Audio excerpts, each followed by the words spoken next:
So we're gonna be working on the garage today. I bought some insulation for the door here because in Texas it gets really freaking cold. I'll get a meter so you guys can see how cold it is in here right now. It feels like, I think like 45 degrees. The other night I tested it, it was like in the 50s. So I wanna put some insulation because in the winter time it gets cold in the garage and the summertime is gonna get hot. And in the future, I do want to install a mini split system that we're going to put on that wall. So I thought this was a great video for you guys that even in California where I live, this would have came in handy. I would have still done it out there just to keep the temperature down in the garage. So yeah, and let me show you the product that I bought. I actually bought it on Amazon. So this is the product right here. It just comes with a couple of rolls for the whole garage. So this is for like a 2-car garage. And then it also comes with double-sided tape, a squeegee, and a box cutter. So you get the job done. So the first thing we need to do is actually clean all the surfaces. We're gonna put double-sided tape here because this is where the garage rolls up and cracks at this joint. So you put the tape here, clean this first, and then start applying the product. So let's get to it. So I'll do a temperature so you guys can see. That wall's 50. The ground is 56. The sun's beaming on this metal, so it's gonna be a little warmer. 74. But it should drop this, keep this room about 30 degrees cooler and 30 degrees warmer.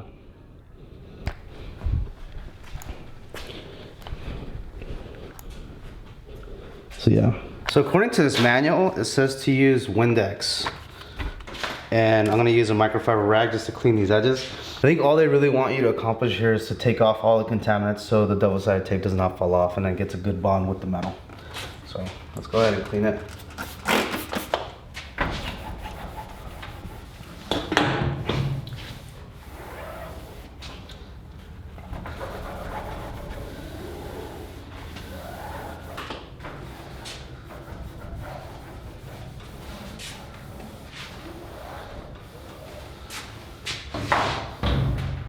So here's the packet that comes with the actual box.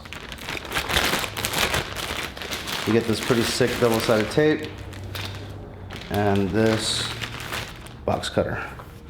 So let's go ahead and start applying this. It is what it is.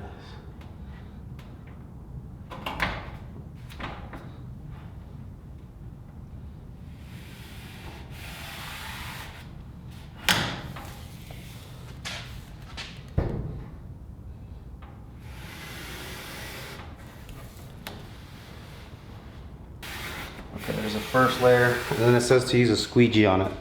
So you guys can see. And I'm putting a little bit above that crack because I don't want anything interrupting the garage door while it's closing and opening.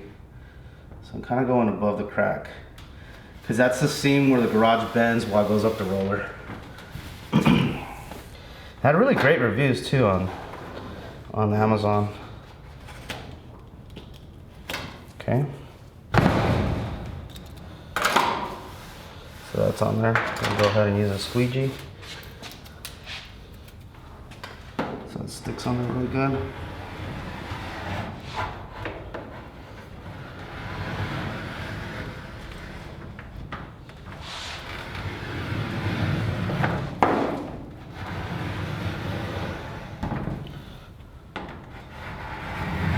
And it's not that thick, to be honest with you. It's really thin, which is surprising. I thought it'd be a little thicker. But I think that's a little better.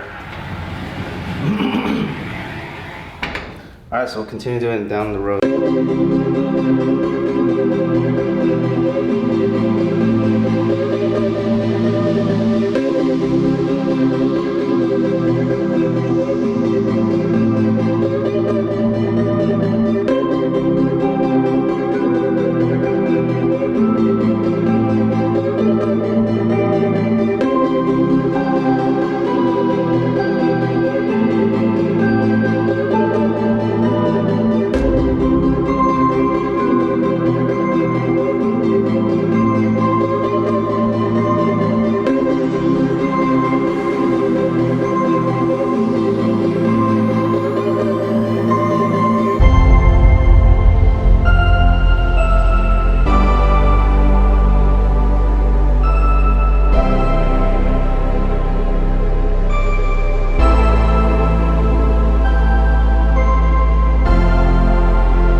probably fell right off.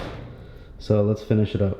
We're gonna go ahead and put the second roll. I did add tape on these center beams because this thing did fall off. Got really windy the other night and came right off. So I put it back, it hasn't fallen off, which is a good thing. So let's go ahead and put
that wraps up the installation of the insulation for the garage.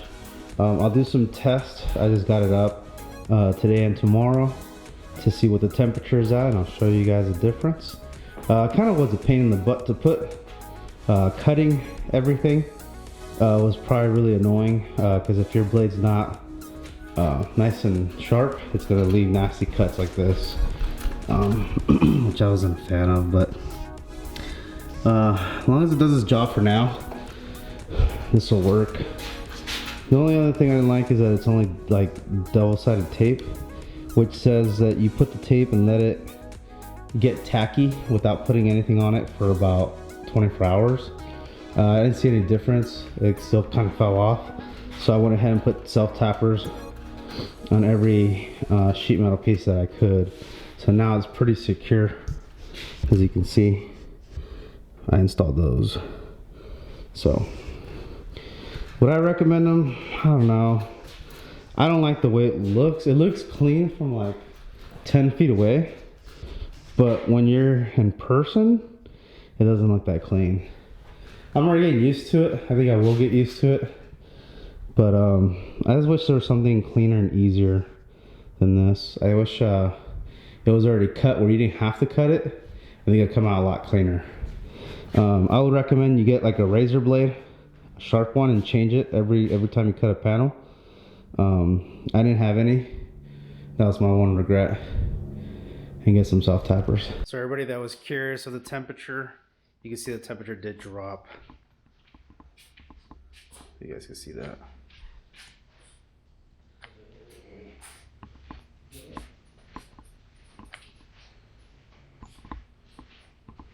So it made a difference. What is that, a 10-degree difference? Hopefully this video will be useful for people out on the East Coast or in the Texas area where it gets cold and hot. Not like California, but you could also probably use it in California because it does get hot out there. That paired with the air conditioner inside, it should keep this room pretty cool. So thank you guys for watching. I love you guys. I'll catch you on the next one.